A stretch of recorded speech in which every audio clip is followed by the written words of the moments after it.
تم کہتے ہو خاموش رہو، جب مسند و ممبر پر بیٹھی ہر ایک نظر للچاتی ہو، جب صرف دکھاوے کی خاطر تسبیح اٹھائی جاتی ہو، جب دین کے ٹھیکے داروں میں ایک نفس ہمارا باقی ہو، بے ذوق جہاں پر سیوا ہو، بے ذوق جہاں پر ساکی ہو، اس حال میں ہم دیوانوں سے تم کہتے ہو خاموش رہو، جب اہل کھرت کی باتوں پر کچھ جاہل شور مچاتے ہوں، جب بلبل ہو تصویر چمن اور کوے گیت سناتے ہوں،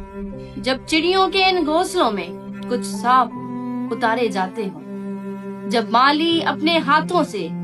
گلشن میں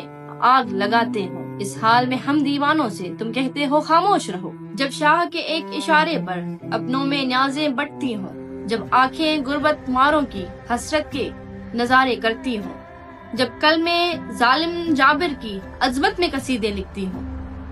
جب باتیں حق کی کہنے پر انسان کی زبانیں کٹتی ہوں، اس حال میں ہم دیوانوں سے تم کہتے ہو خاموش رہو، جب مصر کی ان بازاروں میں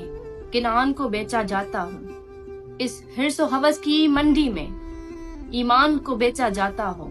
جب سوم و صلاح کے پردے میں قرآن کو بیچا جاتا ہو، انسان کو بیچا جاتا ہو، ایمان کو بیچا جاتا ہو، یزدان کو بیچا جاتا ہو، اس حال میں ہم دیوانوں سے تم کہتے ہو خاموش رہو، اور یہ فقط تمہارا کہنا ہے، کیونکہ ظلم ہو اور ہم خاموشی سے برداشت کریں یہ ممکن ہی نہیں، اٹھو کہ جھکا دیں کسی یزید کا سر۔ ایک حساب ہم لیں گے تمہارے ان آنسوؤں سے،